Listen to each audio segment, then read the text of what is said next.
Name calling. Name calling is when a manipulative person uses negative or insulting words to describe someone's character or behavior. They might say things like, "You're such an idiot," "You're a liar," "You're a stupid jerk," "You're a dummy," "You're a creep." It often starts with small, teasing remarks that seem harmless at first, then grows harsher and more frequent over time. As this continues, the person being targeted begins to feel less deserving of kindness or respect.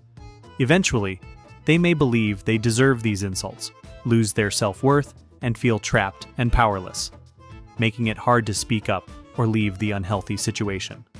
How to reverse or counter name calling. Address it right away. The best time to speak up is as soon as they call you a name. Waiting too long might make it seem like you accept it. Be clear and direct. Explain what they did and why it upset you. For example, you could say, "When you call me A or B name, it really hurts my feelings. Please stop calling me names and use my name instead." Avoid arguing if they refuse. If they don't listen and start arguing back, don't let them draw you into a fight. They might twist your words or try to put you down more, so it's better to step away. Set boundaries.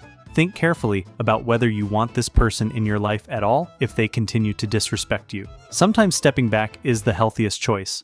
Know when to move on. If you've tried to stop the behavior and nothing improves, it might be time to leave and find a healthier environment where you're treated with kindness and respect. Moving the goalposts. Moving the goalposts is when someone keeps changing the rules or expectations so you can never fully succeed or please them. Even if you do exactly what they originally asked, they add new requirements or point out new problems to keep you chasing their approval. The goal is to make you feel like you'll never quite measure up, so you stay trapped, working endlessly for their validation and under their control. How to reverse or counter moving the goalposts. Get clear, specific goals up front.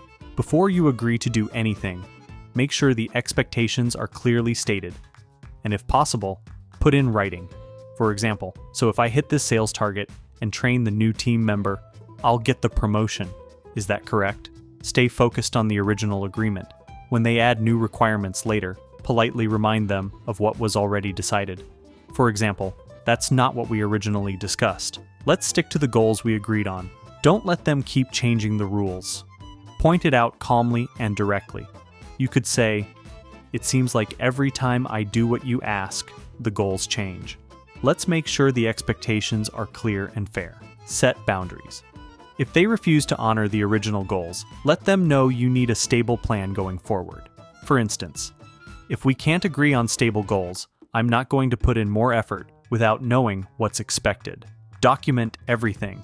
Keep emails, messages, or meeting notes that show what was originally agreed upon.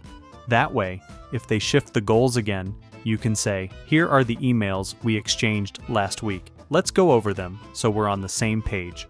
Know when to walk away. If someone constantly moves the goalposts and never acknowledges your hard work, it may be time to rethink whether you want to stay in that job or relationship at all. Changing the subject. Changing the subject is a manipulative tactic some people use to control a conversation. For example, if you mention something you're proud of, or someone compliments you, they quickly switch the topic. Why? Because they don't want you feeling too good or confident. They'd rather keep you looking to them for approval. It also lets them avoid responsibility. If you try to talk about a mistake they made, they suddenly bring up something else. This way, they never have to answer for their actions. It keeps them in control and leaves you feeling too uncertain or powerless to stand up for yourself. How to reverse or counter changing the subject. Recognize the tactic. First, notice when someone switches topics to avoid what you're saying. Being aware of this is powerful. Stay calm and focused. Don't let their distractions upset you. Keep your tone even and stay grounded. Redirect to the issue. If they change the subject, gently steer the conversation back. For example, you could say, "That's not what I'm talking about. Let's stay focused on what happened." Use the broken record method. If they keep avoiding the issue, repeat your point calmly. For example, "I'd like to talk about the money you borrowed last month." Them, Ah, okay. By the way, did you see the latest season of Squid Game? It's really good, right? That's not what I'm talking about. Let's focus on the money you borrowed last month. End the conversation if needed. If they continue avoiding the issue, it's okay to disengage completely. For example, since we can't stay on this topic, let's talk another time when we can. Passive-aggressiveness. Passive-aggressive behavior is when someone hides their anger or frustration instead of saying it openly. They might act cold, give sarcastic remarks, or say things like, "I'm fine," when they clearly aren't.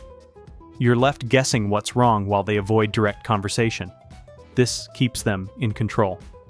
While you're busy trying to figure out what you did wrong, they avoid responsibility and never have to say what they really feel. How to reverse or counter passive-aggressiveness. Recognize the signs.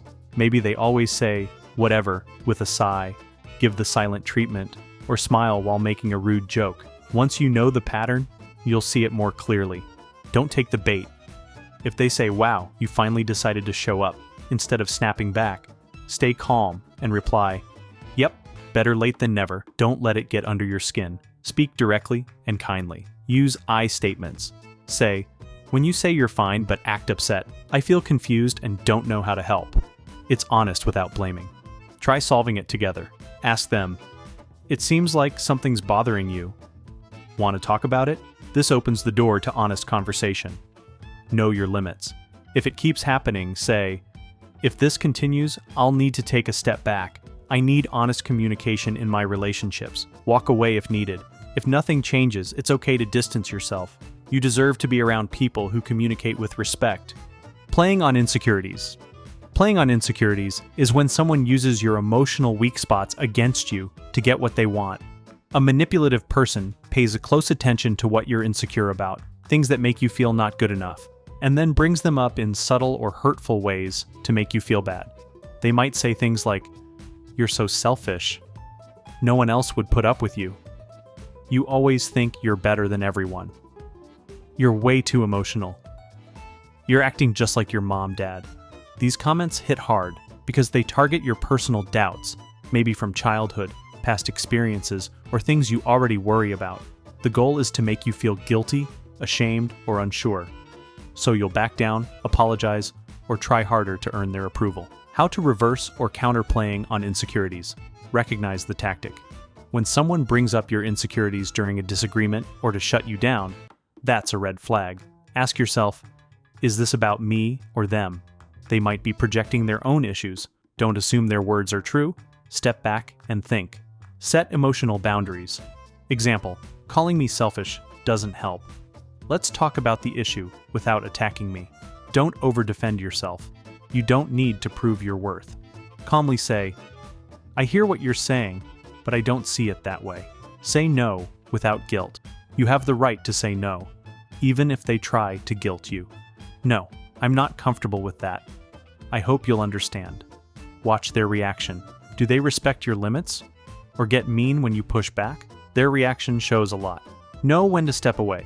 If they keep hurting you emotionally, even after you ask them to stop, it might be time to create distance or leave the relationship.